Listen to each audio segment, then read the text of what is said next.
You know who made it.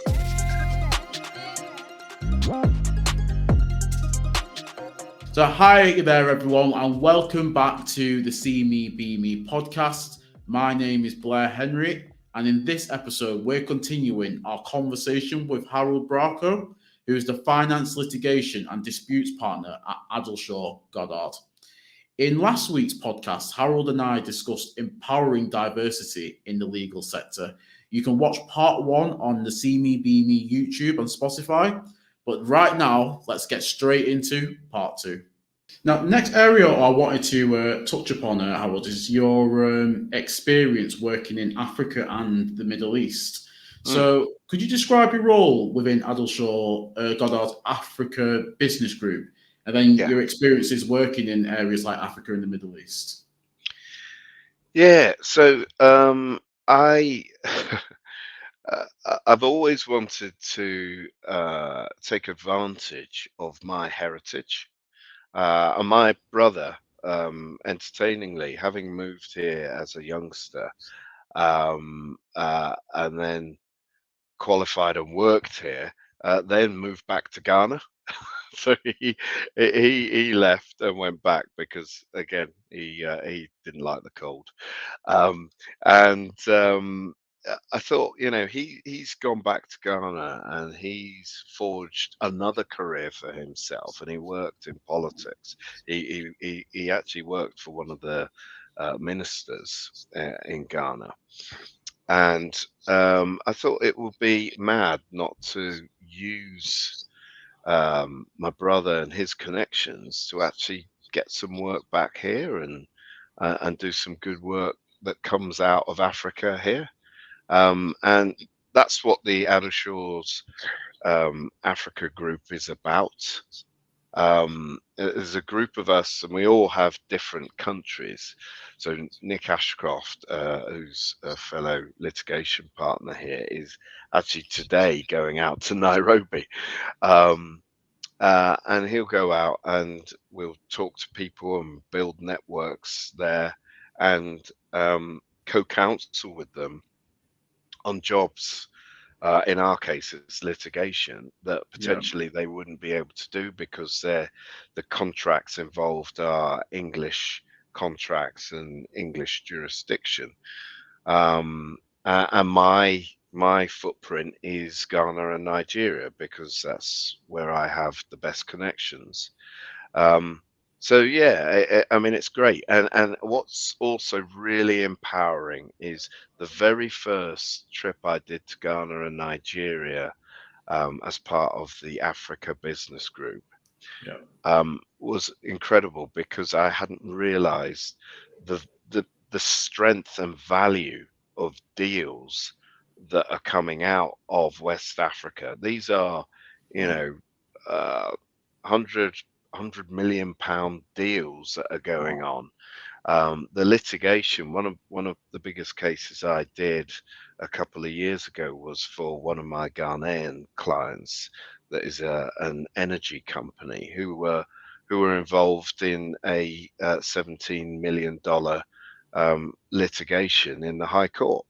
And these are very sophisticated jobs, and the people that you're working for are very sophisticated individuals, um, and highly intelligent. So it was, as a black person, it was really, really empowering to actually go and visit Nigeria and go and visit Ghana and see for myself what is going on there and what they're capable of. And I came back absolutely buzzing. And so now I go, well, last year I went twice. yeah. I'm looking to go again early April, and we'll try and fit in 3 trips this year. And there's method in the madness that, it gets me back to my roots. I see my brother when I get there, but also I come back with really important and valuable and high value work. What next area I wanted to touch on, Harold? I wanted to just touch on essentially more in terms of your role as a litigator. So, what do you enjoy most about the role, and what keeps you passionate about the work that you do? Yeah, I mean, I love my job. Otherwise, I wouldn't have been doing it for so long. I love the adrenaline of it. Litigation, it's interesting. A lot of people think litigation is about arguing with people.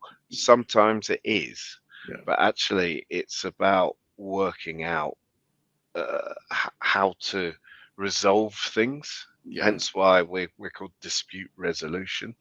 The best way it was described to me when I was a young litigator was two people arguing over an orange.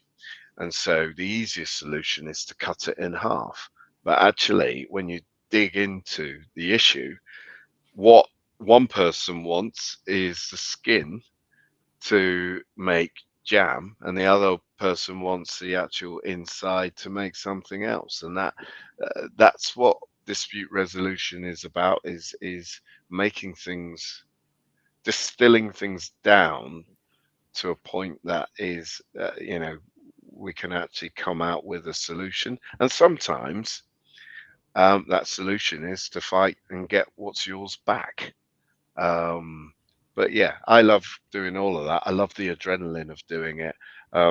Anyone in my team will tell you, whenever we get asked to do some form of freezing order or an injunction, that's I get really excited, because it means, I mean, one freezing order I did in particular started off on the Wednesday afternoon.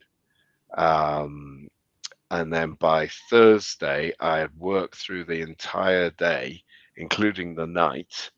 Um, left the office at 5 o'clock to go home and get a new shirt and a new suit, and get a train at about 7:30 to London to go and get the injunction, and then back after going to court to get the injunction, then staying in London to organise the serving of the injunction on the people that we're injuncting, and then coming back to Manchester at about 10 o'clock.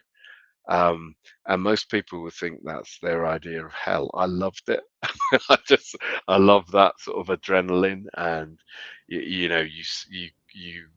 make a difference immediately. So yeah, I love doing that job, and I've been doing it for a long time. Um, and it's not always like that, but I even love the bread and butter stuff that we do and chatting to clients. What we do as lawyers is it's very much a people business, regardless of what area you're in. yeah. So um, you know, I like talking to people, and so it makes my job a lot easier. And then one final question I wanted to ask just before we go into our bonus questions towards the end. Just looking ahead, what are some of your goals and aspirations for the future of your career, and also with the legal profession as a whole?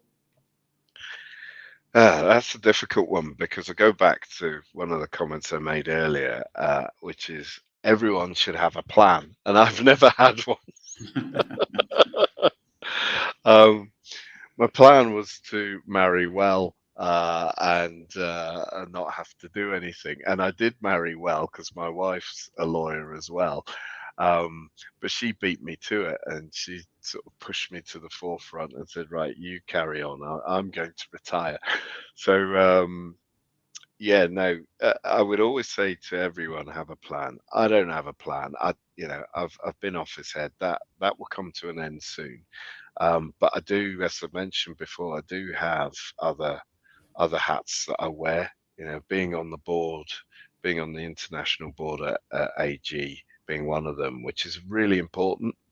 And it's being involved in the strategy of the firm. I think, again, for me, that's very important.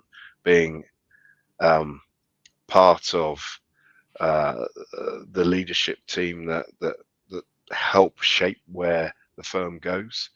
And that sort of leads into your other question, which is that's probably the legacy I want to leave behind, is that actually it's a different place to when I started. There's more people like me, um, enjoying what they do and not worrying that there's a ceiling above them. Honestly, Harold, there's so many great takes in there. There's just so many different questions that I wanted to ask you. We'll have to bring you on to another podcast again. But what we're going to do now, we are going to go into our three bonus questions. So Okay. for our first bonus question, if you were to throw a dinner table, sorry, a dinner party, and you could invite three guests, it could be celebrities or it could be people in your own life, who would those three guests be? Oh, that's yeah, that's quite a difficult one because I have to be careful just in case my wife is listening. So she'd have to be invited. And actually, in fairness to her, my wife is good fun at a party. Um, Three guests. Again, it's one of those cliche things. I'd probably want Nelson Mandela there, um, because again, in terms of the fortitude and the bravery he had to make a massive difference. I just love to listen to him. Um, and I always got the impression that he had a wicked sense of humor as well. Yeah, So yeah. he'd be guess number one. Um, Guess number two. Do you know what? Rather than have Barack there, I'd have Michelle Obama there. Uh, Oh, Again, she'd be value for money. Um, and then a third. Hmm, Jurgen Klopp. oh, does that mean you're a Liverpool fan? It does. Oh no. So half your audience will switch off at this point, maybe. But I'm a massive Liverpool fan and love Jurgen. So yeah, Jurgen Klopp. You said you were based in Manchester. Is that a Liverpool fan in Manchester? So the reason I came up to Manchester um, was as a Liverpool fan. So I have to go back a bit further. My brother, who's 9 years older than me, Yeah. he was a Liverpool fan. He was a proper glory hunter, Oh, and so he was a Liverpool fan. So I was a Liverpool fan because I did whatever he did. And then one day he said, "Actually, we live in London. Therefore, we have to choose a London team. I have chosen Arsenal. So we now support Arsenal." And I said, "I don't. I support Liverpool." That was that.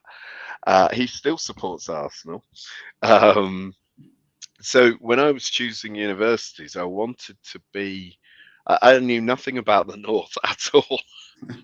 um, and I wanted to be somewhere that was as far up north as possible, that I could go and watch the Liverpool games. And yeah, I looked on the map, and Manchester Liverpool looks fairly close together. So I thought, oh, Manchester, that sounds like a happening place. The Happy Mondays and the Stone Roses and Coronation Street. Yeah, give that a whirl. And yeah, it's not that far down the road, and I got to go and watch the games. But I never thought that I'd end up uh, spending the rest of my life in Manchester, and being a Liverpool fan, which has been tough at times. Particularly, none more so tough than the fact that I have. Between my wife and I have three boys, and they're all United fans, which is just bad parenting. they're supporting the right team there. It's not the greatest time for us at the moment, but hopefully a couple more years we'll be back at the top again. Yes, well, we'll see. So for the guests, it was Nelson Mandela, Michelle Obama, and Jurgen Klopp. Those are those Yeah, three. Yeah. yeah. So second bonus question, Harold. If you could choose one superpower, what would that superpower be? Oh gosh, a superpower, Yeah. flying. Yeah, flying. Um, just because I'm literally always bouncing from one meeting to another, so having the power to fly to places would be quite handy. I'd love that myself. Yeah, I'd just do a bit of traveling on the side as well. Yeah. And then the final bonus question: if you won the lottery tomorrow, what would be the first thing that you would do? If I won the lottery tomorrow, the first thing that I'd do, Yeah. have a drink. Pop the champagne. Uh,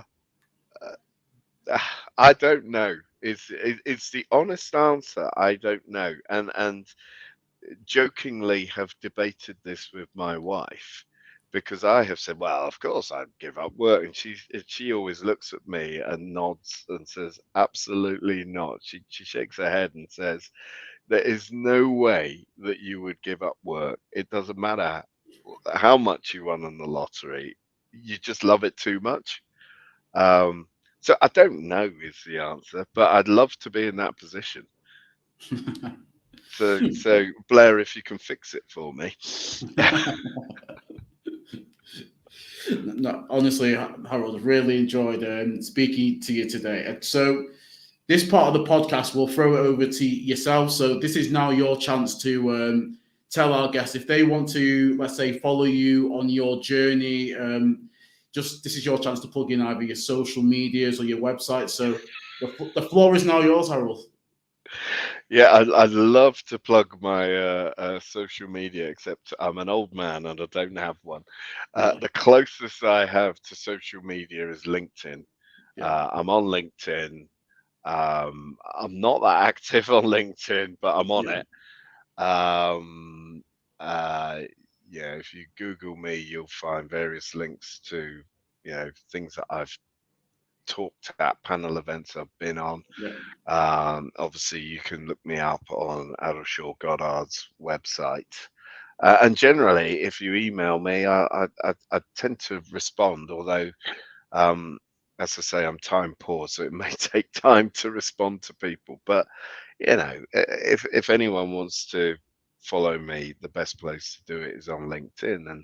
And all I would urge is that, where you can is give back. And see some of the things that I do, and take them further. Absolutely.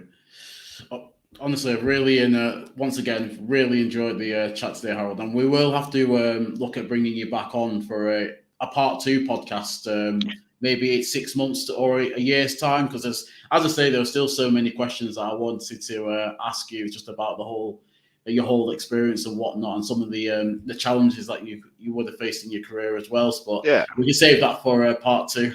yeah. Save it for part two, and the challenges would actually be, um, quite a good place to restart, Yeah. because to get to where I've got to hasn't been plain sailing at all. And there's certain lessons that I've learned and certain things that I've taken on the chin. Okay. But I'd be delighted to come back again. Thank you. Thanks for listening, everyone. Take care. Thank you.